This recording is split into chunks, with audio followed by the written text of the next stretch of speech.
Hello students, আশা করি প্রত্যেকে খুব ভালো রয়েছো। আমার চ্যানেলে তোমাদের প্রত্যেককে স্বাগত। আজকে আমাদের আলোচনার বিষয় হলো ষষ্ঠ শ্রেণীর ভূগোল বইয়ে চতুর্থ অধ্যায় পৃথিবীর আবর্তন।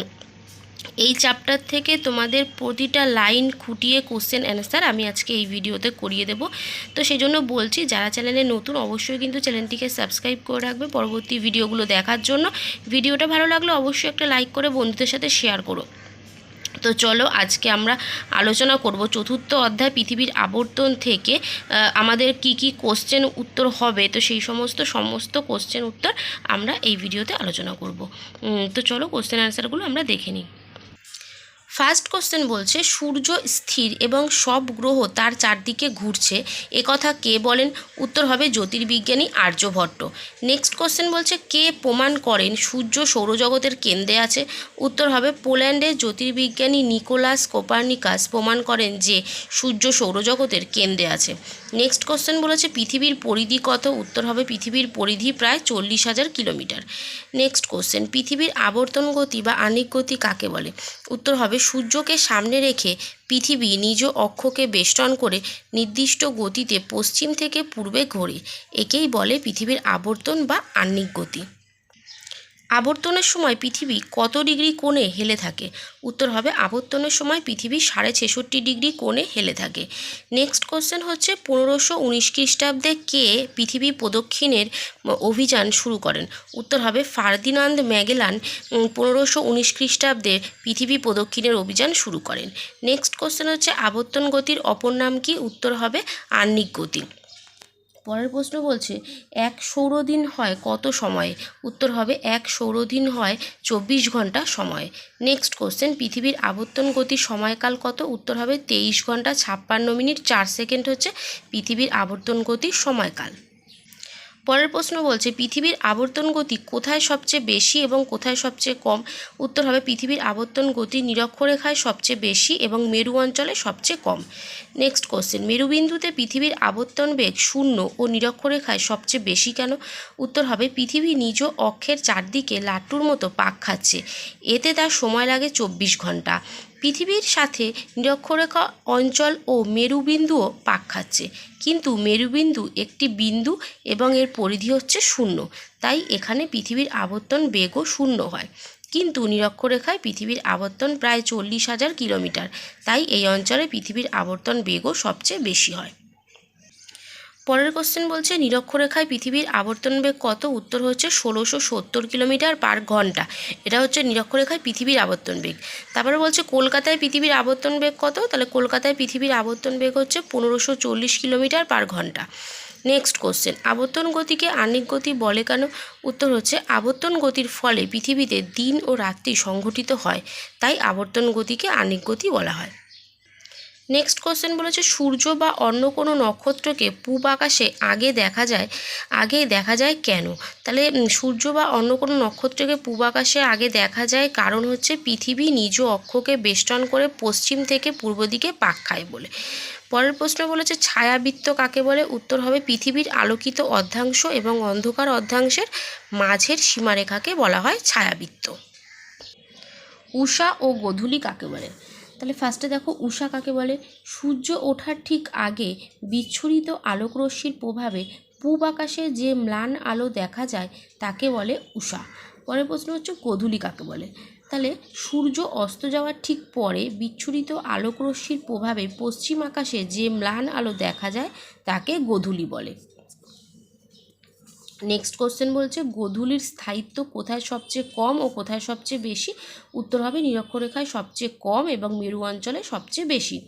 নেক্সট কোশ্চেন বলেছে, পৃথিবীর আবর্তন থেমে গেলে কি হবে? উত্তর হবে পৃথিবীর আবর্তন থেমে গেলে পৃথিবীর অর্ধেক অংশে শুধুই দিন এবং অর্ধেক অংশে শুধুই রাত হবে, ফলে পৃথিবী হয়ে উঠবে বসবাসের অযোগ্য। নেক্সট কোশ্চেন বলেছে, পৃথিবীর আবর্তনের ফলে আমরা পৃথিবী থেকে ছিটকে যাই না কেন?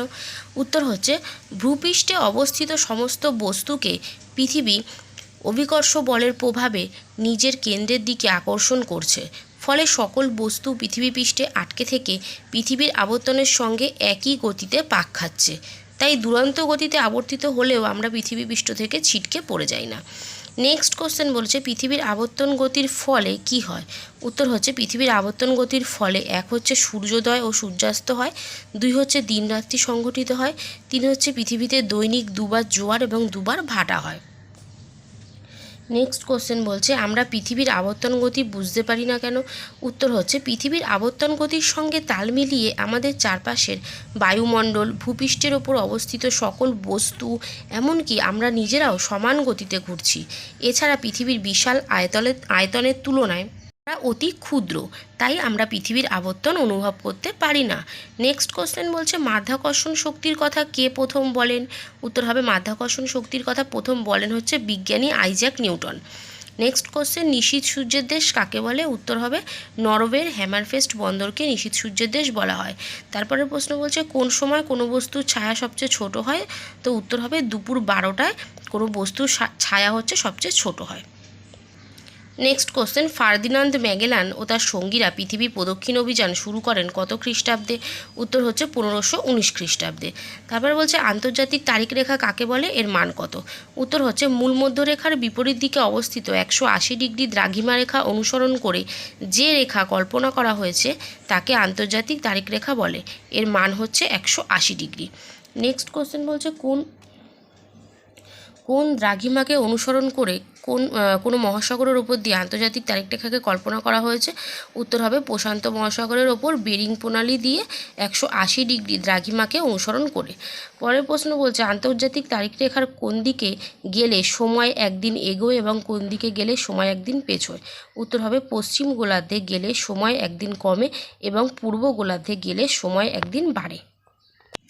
নেক্সট কোশ্চেন হচ্ছে পূর্ব দিক থেকে পশ্চিম দিকে গেলে সময়ের কি পরিবর্তন হয়। উত্তর হচ্ছে সময় পিছিয়ে যায়। নেক্সট কোশ্চেন বলছে প্রশান্ত মহাসাগরের ওপর দিয়ে 180 ডিগ্রি দ্রাঘিমাকে অনুসরণ করে আন্তর্জাতিক তারিখ রেখা কল্পনা করা হলেও কোথাও কোথাও এই রেখাকে বাঁকিয়ে দেওয়া হয়েছে কেন, খুব গুরুত্বপূর্ণ প্রশ্ন। তো দেখো উত্তরটা কি হবে। আন্তর্জাতিক তারিখ রেখা সুমেরুবিন্দু থেকে কুমেরুবিন্দু পর্যন্ত বিস্তৃত হচ্ছে 180 ডিগ্রি দ্রাঘিমা রেখা। আচ্ছা, এই রেখাটি প্রশান্ত মহাসাগরের ওপর দিয়ে বিস্তৃত হলে কিছু কিছু স্থানে এটি কিছু দেশ, দ্বীপ ও দ্বীপপুঞ্জের ওপর দিয়ে চলে গেছে, কিন্তু আন্তর্জাতিক তারিখ রেখা অনুসারে পৃথিবীতে তারিখ ও বার ঠিক করা হয়। তাই একটি দেশ বা দ্বীপের ওপর দিয়ে একে কল্পনা করা হলে সেই দেশ বা দ্বীপের অধিবাসীদের মধ্যে তারিখ ও বার নিয়ে মতভেদ দেখা দেবে। তাছাড়া প্রশাসনিক কাজ চালাতেও অসুবিধা হবে। তাই এই রেখাটিকে সামান্য বাঁকিয়ে জলভাগের ওপর দিয়ে অথবা মহাদেশের সীমারেখার ওপর দিয়ে কল্পনা করা হয়েছে। নেক্সট কোশ্চেন হচ্ছে মেরিডিয়ান কী প্রকার শব্দ, এর অর্থ কী।